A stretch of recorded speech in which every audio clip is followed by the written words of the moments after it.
Welcome to the Assurance Show. This podcast is for internal auditors and performance auditors. We discuss risk and data-focused ideas that are relevant to assurance professionals. Your hosts are Connor McGarity and Yusuf Mullah. Hey Connor.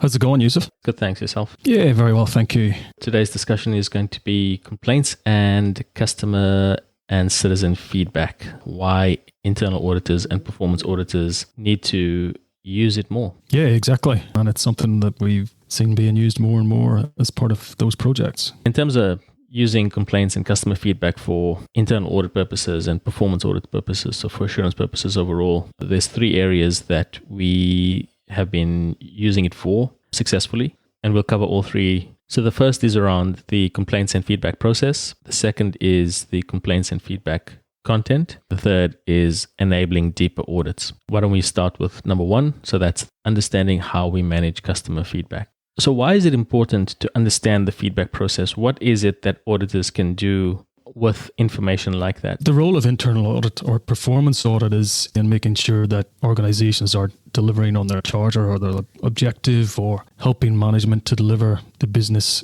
strategy. So why looking at customer feedback or complaints feedback is important for internal auditors or performance auditors to understand is they can contribute to delivering on that objective. Are we doing everything as an organization to meet the expectations of our customers, our clients, or the general public? Okay, so providing audit feedback on how it is that we deal with communications from our customers or from our citizens. So being able to provide some assurance over whether or not we're actually doing something with that information, because one would suspect that if we're not doing something with that critical information that's being provided back into us, then are we really effective as an organization? And the second thing is, once we get that information, how well are we using that, both from a reactive perspective, either trying to address an issue or a complaint, or some critical feedback to how can this also inform how we position ourselves or get better? So we've written an article on this previously, and so we won't go into great level of detail on this process element. It is important, so if we are doing an audit of how feedback is collected and managed and responded to, then there's 5 key components that we talk about. The first is channels, so how feedback is captured. The second is record keeping. How are we actually documenting and recording the actual feedback? Then decision making, so how are we triaging and then passing that through internally to different teams? What is our response to the feedback? What is our actual response to the individual that's providing the feedback? And are we making any sort of formal commitment around how we're going to rectify? And then the last is reporting, so how we deal with and report on feedback. The other fundamental issue, well, not a process issue in itself, is that trust relationship that we as an organization have with our external stakeholders. Are we doing enough to maintain that trusted relationship? If we are doing an audit of the overall feedback process, what are the potential outcomes? What have we seen as potential outcomes from an audit like that? One of the recurring issues that we've seen is the timeliness or effectiveness of how we deal with complaints. And that can either be on a case-by-case basis where there's an individual who's one of our customers or a member of the public that has had a negative interaction or transaction with our organization, where they have raised concerns specifically about that. But perhaps more significant is where the internal audit or performance audit has identified themes of underperformance in response to, say, several or a number or a group of stakeholders' interactions with us. Because if we're not doing enough to address that as an organization, then we're really creating a reputational risk for ourselves. You sometimes have a separate complaints process, and sometimes it's just you have an overall feedback process where both complaints and compliments and other sorts of questions come into, a contact center, for example. And what we saw there was that the way in which complaints was defined varied between different entities and between teams within entities as well. And in one of those cases, the definition of complaint was quite interesting. The definition of complaint was when a customer says, I want to complain. So it's not just any sort of negative feedback that we're getting or what might appear to be a complaint.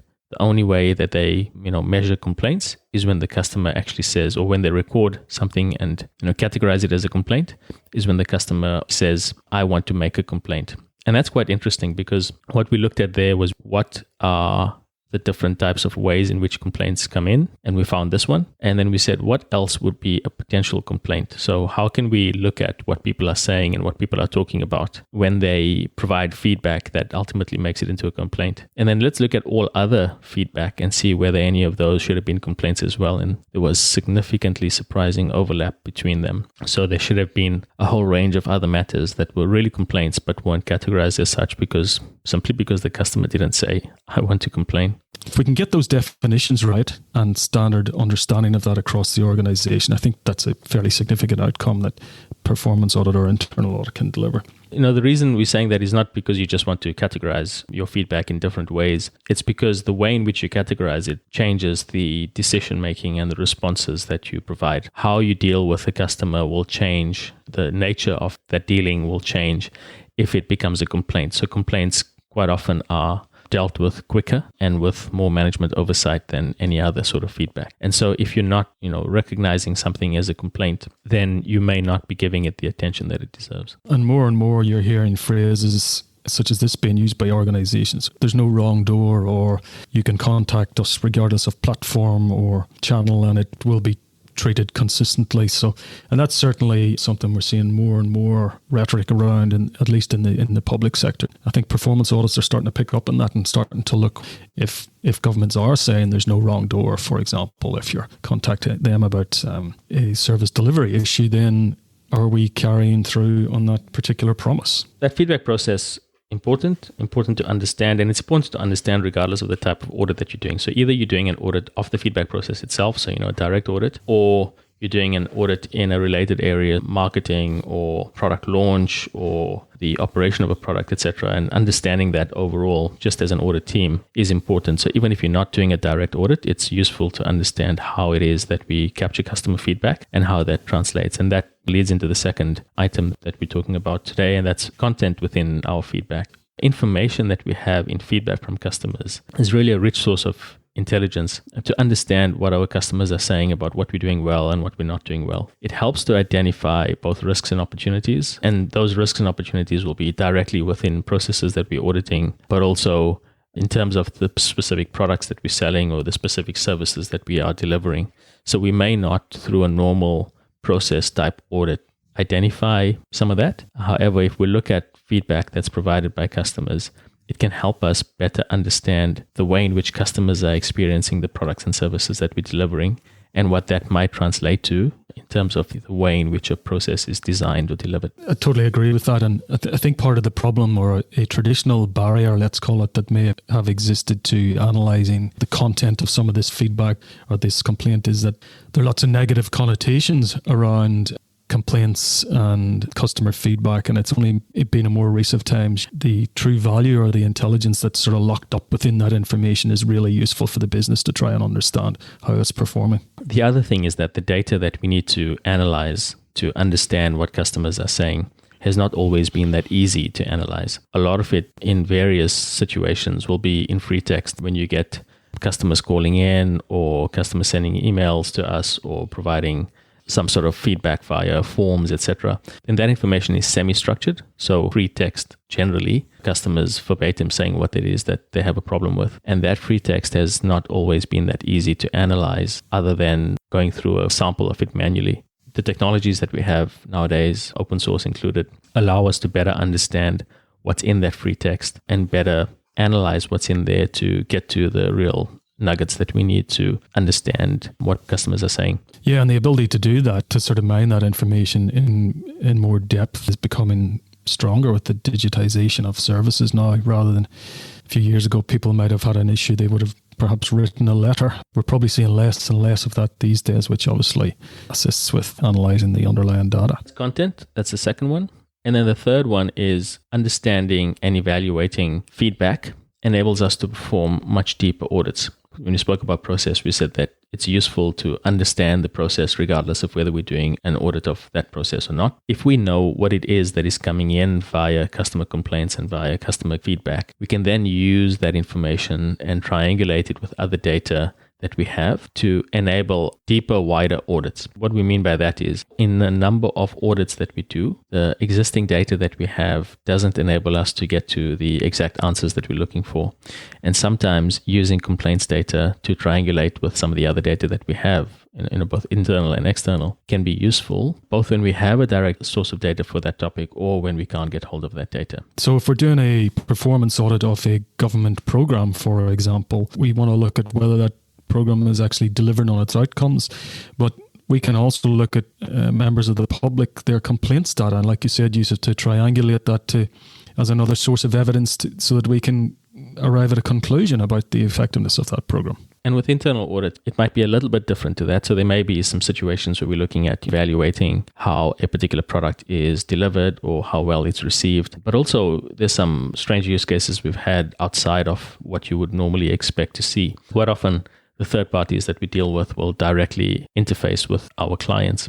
And where we have complaints or customer feedback on those interactions, it enables us to better understand how those third parties, first of all, are treating our clients, but also whether they are involved in our clients at all. So one example that has come up over the last couple of years, we've seen a lot of, is where we're looking at determining whether third parties are either paying us the level of referral fees that they need to pay us, or where we are paying the right level of referral fees to those third parties. And because those third parties are directly interfacing with our customers, we can use customer feedback to understand exactly who it is that they're dealing with and how they're dealing with them. And that we then use to determine whether there is an obligation for us to be paying any money to them as a referral fee, or there's an obligation on them to be paying us any money as a referral fee. Can't go into a lot more on that because it's reasonably confidential, but I think that gives enough flavor on what it is that the data is being used for. And it's quite a different use case, but there's a few others that we've seen like that where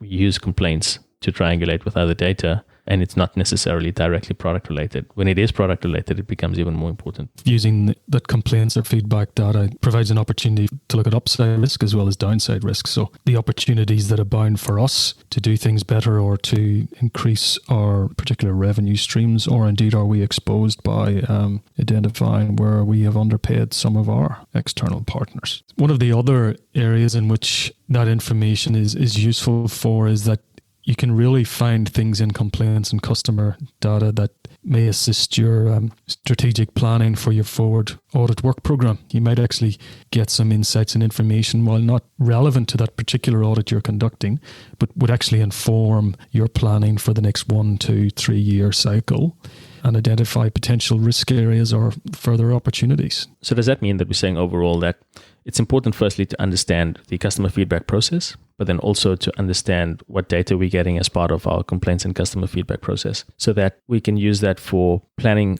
but then also feeding that into individual audits. So feeding, the content into individual audits, but then also feeding some of the data into individual audits so that we can go deeper. If you're already using it for that sort of data for to deliver or execute some of your audits, that's fantastic.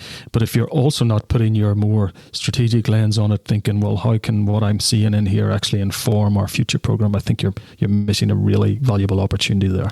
As an audit team, if there is some downtime or we're going into a planning cycle and we've delivered a number of audits, this might be a really good opportunity to get some of that data, get some of that information, and start working with it and seeing what it is that we can do with it so that we're prepared for both our planning cycle, but also our execution cycles. Okay, I just want to pick up just briefly on reporting, Yusuf. And reporting here is I'm referring to not our assurance reports as such, but how complaints or customer feedback gets reported upwards through the hierarchy within an organization. So one of the risks we're thinking about there is where there are, for example, significant matters that have been raised by external parties or stakeholders, and for some reason or another, once they've entered our organization, they haven't been recognized as significant and they haven't made it to the proper authority within the organization.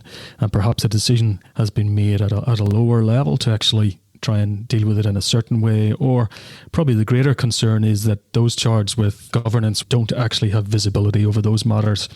When we're conducting a performance audit or an internal audit and we're looking at process, we're not just looking at how things come into the organisation, how they get triaged, but also how they get elevated to make sure that they're going to the level and the right seniority of decision makers, so that we're not actually exposing ourselves, and that those charged with governance have the visibility, particularly over those significant matters that may have either, for example, a regulatory outcome for us potentially, or something that would adversely impact our overall reputation. Yeah, and a lot of that has been coming to the fore with the way in which, globally we're treating customers fairly.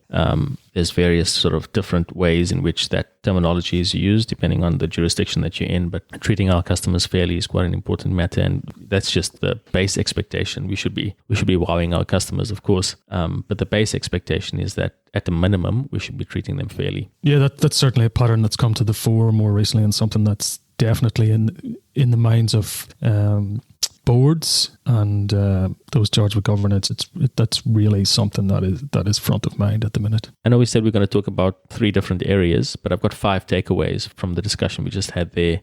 The first is understand the feedback process and understand how it is that we're managing customer feedback. The second is getting into the detail of the content that we're getting in the feedback that is being provided. So what are customers saying about what we're doing well, not doing well? Where are the risks and opportunities? The third is that we can use complaints and customer feedback to conduct much deeper audits and triangulate with other data for a whole range of topics that we may not have thought about before. The fourth is that as we understand how the feedback process works, we need to understand how complaints are raised, what's the way in which a complaint is categorized as such, and then how are those complaints and other feedback being reported up to the relevant levels of management or the exco or board, etc., so that there's the correct level of visibility over it and treating customers fairly. The last thing, and I think this is probably the most important, is as part of any annual planning cycle, or even at a time when you may have some downtime, it's important to understand firstly what the customer feedback process is, and then what data we have from that customer feedback process, so that we can both inform our planning but also inform the execution of our audits.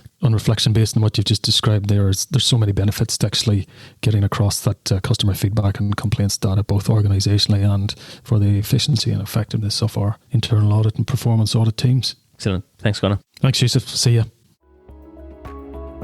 If you enjoyed this podcast, please share with a friend and rate us in your podcast app. For immediate notification of new episodes, you can subscribe at assuranceshow.com. The link is in the show notes.